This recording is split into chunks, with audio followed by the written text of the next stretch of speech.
오늘 보실 하나님 말씀은 마가복음 9장 38절부터 50절입니다. 마가복음 9장 38절부터 50절 말씀 보겠습니다. 요한이 예수께 여짜오되 선생님 우리를 따르지 않는 어떤 자가 주의 이름으로 귀신을 내쫓는 것을 우리가 보고 우리를 따르지 아니하므로 금하였나이다.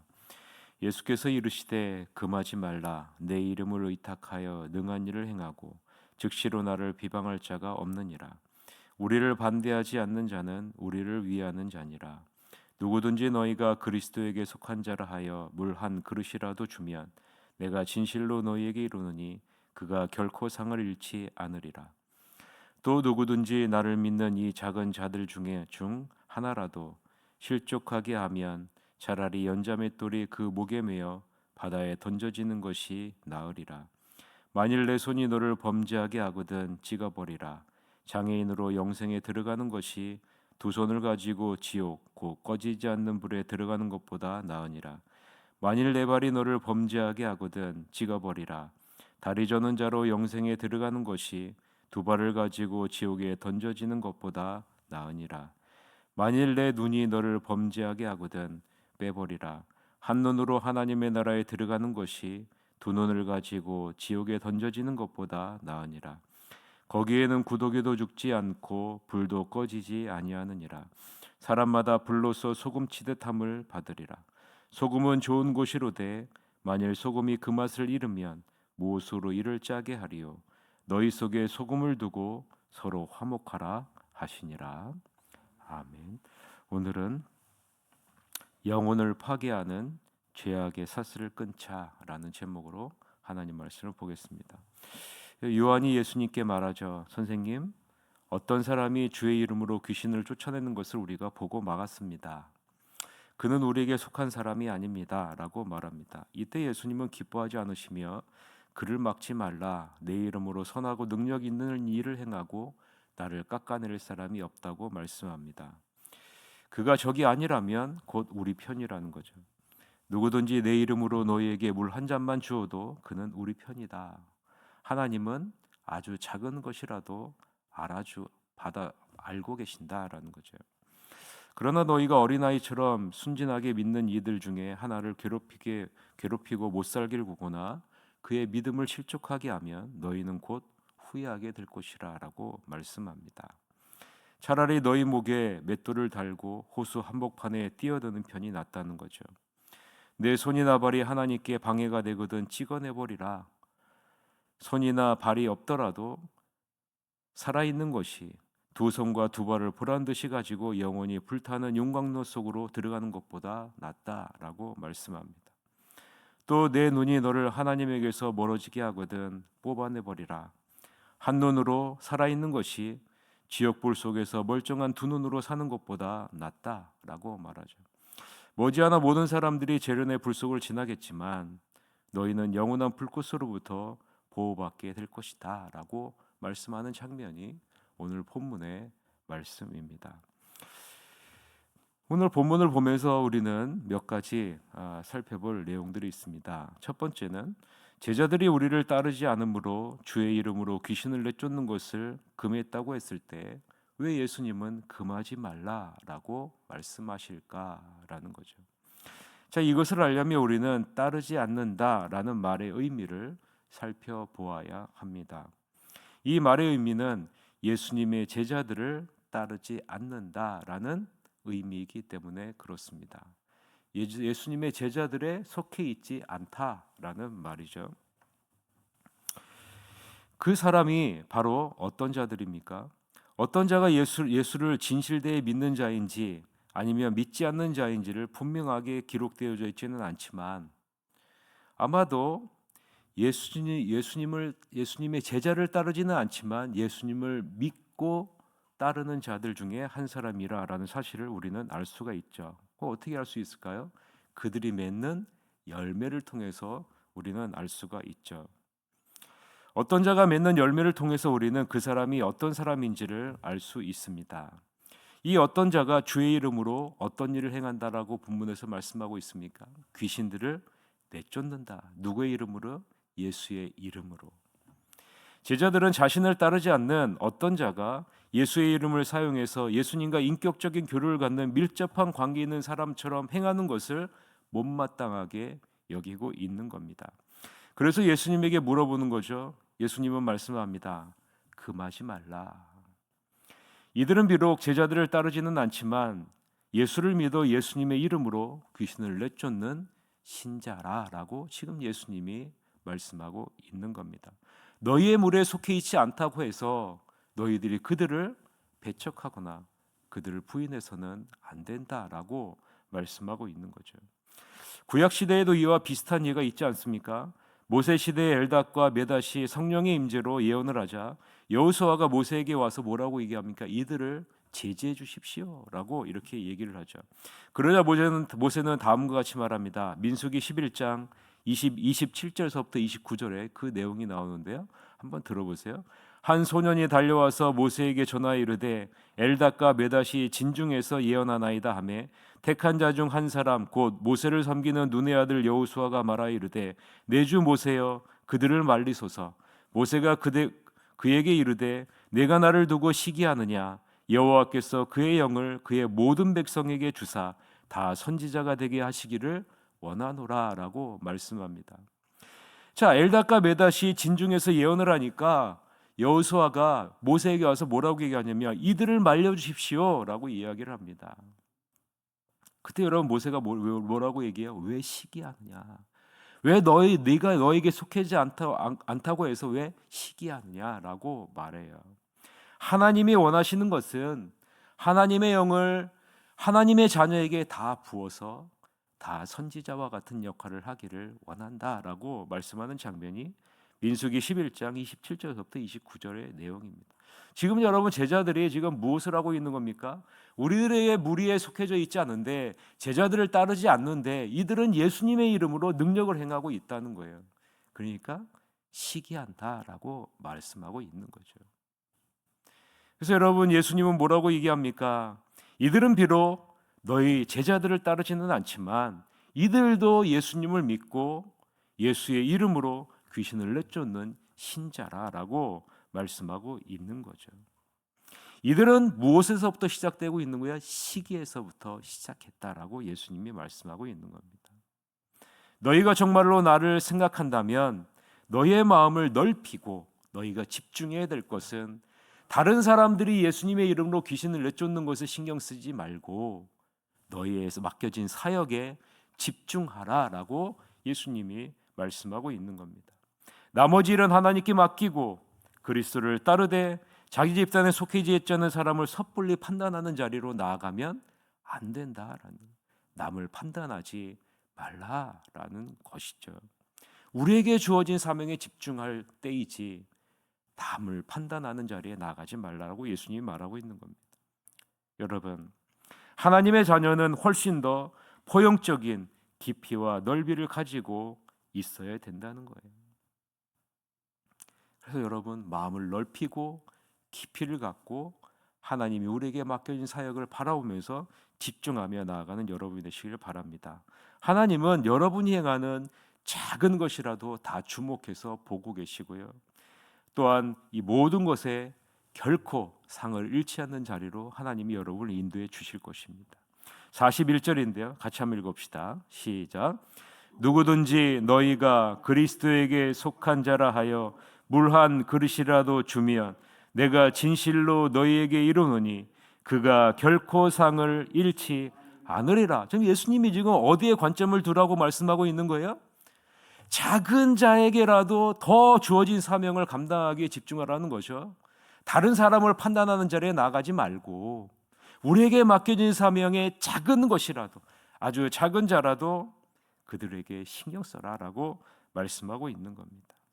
두 번째 의문이 드는 부분은요, 작은 자가 누구이기에 실족하는 자는 바다에 던져지는 것이 낫다고 말씀하시는가라는 거예요. 예수님이 말씀하시는 작은 자는 예수님을 믿는 자들 중에 가장 작고 연약하고 부족한 사람을 의미합니다. 42절에서 예수님이 강조하는 것이 무엇인지 한번 느껴보십시오. 42절 한번 같이 봅시다. 또 누구든지 나를 믿는 이 작은 자들 중 하나라도 실족하게 하면 차라리 연자맷돌이 그 목에 매어 바다에 던져지는 것이 나으리라라고 말씀하죠. 예수님은 자신을 믿는 자들 중에 작은 자, 즉 미약하고 연약한 자라 할지라도 어떻게 여기라고 말씀하고 있는 거예요? 귀중히 여겨라라고 말씀하고 있는 겁니다. 우리가 생각할 때 그리스도인 중에 가장 연약한 자라 할지라도 예수님은 귀중하고 소중하게 여기신다라고 여러분 생각하시잖아요. 마찬가지로 우리도 그렇게 해야 된다라고 말씀하고 있는 겁니다. 예수님의 제자된 우리들도 작은 자, 즉 예수님의 자녀로 지극히 미약하고 연약한 성도를 업신여기고 실족하게 하면 안 된다라고 말씀하는 겁니다. 남을 판단하지도 말고 남을 업신여기지도 말라라는 거예요. 우리가 해야 될 것은 우리에게 있는 사명을 온전히 감당하는 데 집중하라라고 말씀하고 있는 거죠. 우리도 예수님처럼 지극히 미약하고 연약한 성도를 귀중하고 소중하게 여기는 자리로 나아가야 된다라는 거죠. 우리 중에 연약하고 미약한 성도가 신앙생활하는 데 걸려 넘어지는 장애물이나 방해물이 되어서는 안 된다라는 거죠.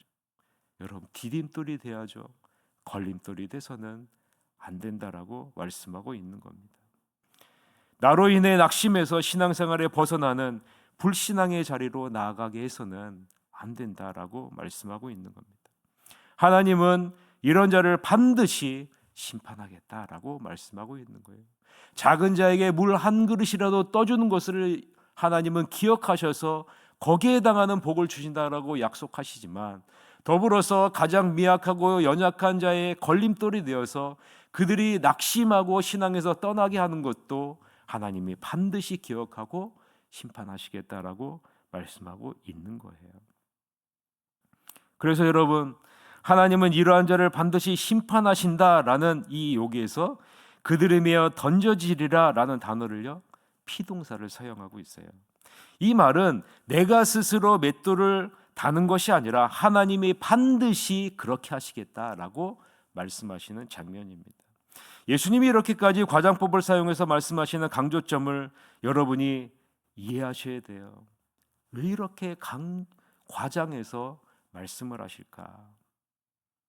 가장 연약하고 미약한 성도가 낙심하여 넘어지고 유혹에 빠져 죄를 짓게 하는 것이 얼마나 심각하고 무서운 것인지를 너희는 알아야 된다라는 거죠. 왜냐하면 예수님은 이런 연약하고 미약한 사람들을 위해 이 땅에 오셔서 자기의 목숨까지도 아낌없이 십자가에 못 박아 내놓았기 때문에 그런 것입니다. 그래서 바울도 아무런 거리낌이 없지만 우상에게 바쳐졌던 고기를 먹는 것을 보고 믿음이 연약한 자가 한 명이라도 실족하게 된다면 나는 평생토록 고기를 먹지 않겠다라고 말씀하고 있는 거죠. 고린도전서 8장 13절에 뭐라고 얘기합니까? 그러므로 만일 음식이 내 형제를 실족하게 한다면 나는 영원히 고기를 먹지 아니하여 내 형제를 실족하지 않게 하리라라고 말씀합니다. 바울이 뭐라고 말씀해요? 만약에 한 사람이라도, 한 연약한 사람이라도 실족하게 한다면 나는 영원히 고기를 먹지 않겠다. 여러분, 당시 고기는 제사를 지낸 다음에 먹는 것이 고기 아니겠어요? 그것을 먹는데 나는 아무런 거리낌이 없지만 만약에 그것을 먹는 것을 보고 연약한 성도가 한 명이라도 실족하게 한다면 나는 영원토록 고기를 입에 대지 않겠다라고 말하고 있는 거죠. 여러분, 이 마음을 이해하셔야 돼요. 이러한 연약한 성도를 위해서 오신 분이 예수님이시잖아요. 이러한 연약한 성도를 위해서 지금도 기도하시는 분이 예수님 아닙니까? 그러한 연약한 자를 너희들이 업신여기거나 그러한 연약한 자에게 믿음의 걸림돌이 되어서는 안 된다라는 거예요. 내 이웃을 내 몸과 같이 사랑하게 해서 예수님의 제자들은 예수님과 같이 연약한 한 성도들을 귀중하고 소중히 여기는 자리로 나아가야 된다라고 말씀하고 있는 것 아니겠습니까? 나의 말과 행동으로 어떤 한 사람이라도 낙심하고 좌절하고 시험에 빠지게 하면 안 된다라는 거예요. 그래서 여러분, 우리는 말과 행동, 이것을 정말로 조심해야 된다라고 말하고 있는 거죠. 이것을 늘 인식하면서 신앙생활을 해야 된다라고 말씀하고 있는 겁니다. 이제 예수님의 과장법, 이제 손과 발과 눈으로 이어지죠. 여러분, 그 이유를 느끼셔야 돼요. 예수님이 강조하는 것이 무엇인지 연결되어져 있기 때문에 그런 겁니다. 예수님이 이렇게 손과 발과 눈으로 이어지는 과장법을 사용하는 이유가 무엇입니까? 죄의 심각성을 깨달으라라는 거예요. 죄의 심각성. 발은 악한 행동을 하기 위해 어딘가로 가는 역할을 하죠. 손은 손으로 저지른 절도나 살인을 표현할 수 있고, 눈은 탐욕과 정욕, 간음을 표현합니다. 왜 예수님이 이러한 신체 기관을 잘라내야 한다라고 강조하실까요? 왜 예수님이 이러한 신체 기관을 잘라내라고 말씀하실까요? 정말로 잘라내라는 것일까요? 그렇지 않죠. 신체 기관을 다 잘라내도 여러분 무엇이 남아 있습니까? 여러분 생각해 보세요. 여러분 발을 잘라내고요, 눈을 빼내고요, 손을 잘라내도요, 여전히 우리 안에 남아 있는 것이 있습니다. 그것은 우리의 마음이잖아요. 심히 부패한 우리의 마음이 남아 있잖아요. 아무리 다 잘라내도 마음속에 있는 죄의 뿌리는 없앨 수 없습니다. 그럼 예수님이 강조하는 것이 무엇입니까? 죄의 심각성에 대한 엄중한 경고를 지금 강조하고 있는 거예요. 죄의 심각성을 너희가 늘 인식하면서 살아라라고 말씀하고 있는 거죠. 여러분, 이 죄는 결국 우리를 어디로 인도합니까? 지옥의 영원한 꺼지지 않는 불로 우리를 인도한다는 것을 여러분 알고 있지 않습니까? 이사야 66장 24절에 오면 그들이 나가서 내게 패역한 자들의 시체들을 볼 것이라. 그 벌레가 죽지 아니하며 그 불이 꺼지지 아니하여 모든 혈육에게 가증함이 되리라 라고 말합니다. 이 죄는 우리를 어디로 인도하냐면 영원히 꺼지지 않는 불로 우리를 인도한다라고 말씀하고 있는 거예요. 오늘 본문도 한번 보세요. 48절 49절 같이 읽읍시다. 거기에는 구더기도 죽지 않고 불도 꺼지지 아니하느니라. 사람마다 불로써 소금 치듯함을 받으리라 라고 말씀하죠. 죄가 갖고 있는 파급력, 죄의 심각성에 대한 경각심을 너희들은 반드시 잊지 말라라는 거예요. 이것을 인식하면서 살아라 라고 말씀하고 있는 겁니다. 공동체 안에 한 사람으로 말미암아 죄가 들어오면요, 그 공동체는 한순간 무너질 수밖에 없다는 거예요. 이러한 죄의 심각성을 늘 인식하면서 우리가 살아가야 된다라고 말씀하고 있는 겁니다. 로마서 5장 12절에 오면 그러므로 한 사람으로 말미암아 죄가 세상에 들어오고 죄로 말미암아 사망이 들어왔나니 이와 같이 모든 사람이 죄를 지었으므로 사망이 모든 사람에게 이르렀느니라라고 말씀하는 겁니다. 우리 자신의 모습을 돌아봅시다. 나는 죄에 대해 얼마나 민감하게 반응하며 죄를 멀리하기 위해 얼마나 노력하고 있는가? 내가 받은 영생의 가치를 소중하게 여기고 일체의 죄악을 단호하게 제거하기 위해 얼마나 성령의 도우심을 구하고 있는가? 그리고 연약한 한 사람들의 걸림돌이 되고 있는가? 나로 인해 낙심하거나 시험에 들지는 않는가? 나는 말과 행동을 어떻게 하고 있는가? 나의 태도는 어떤가? 여러분 돌아보시기를 바랍니다. 나로 인해 예수의 향기가 드러나고 나로 인해 연약한 성도들이 더욱더 예수님을 의지하게 되고 주님 안에서 굳건하게 서는 모습으로 주님의 통로가 되고 있는가? 여러분의 모습을 뒤돌아보셔서 예수님의 제자답게 사람을 살리고 사람을 세우고 사람을 보내는 아름다운 삶으로 나아가는 여러분이 되시기를 주님의 이름으로 간절히 축원합니다. 이 시간에 우리 통성으로 기도합시다. 이제 7시 30분이 되면 김혜숙 권사님이 수술을 받게 됩니다. 하나님, 이제 잠시 후에 7시 30분 수술을 받게 되는 김혜숙 권사님의 마음을 강하고 담대하게 하시고 붙잡아 주시고 의사의 손길을 붙잡아 주셔서 수술이 안전하게 이루어지고 건강한 모습으로 회복시켜 주시옵소서라고 김혜수 권사님을 위해서 기도해 주시고요. 오늘 말씀 사경회가 오후 7시 30분에 있습니다.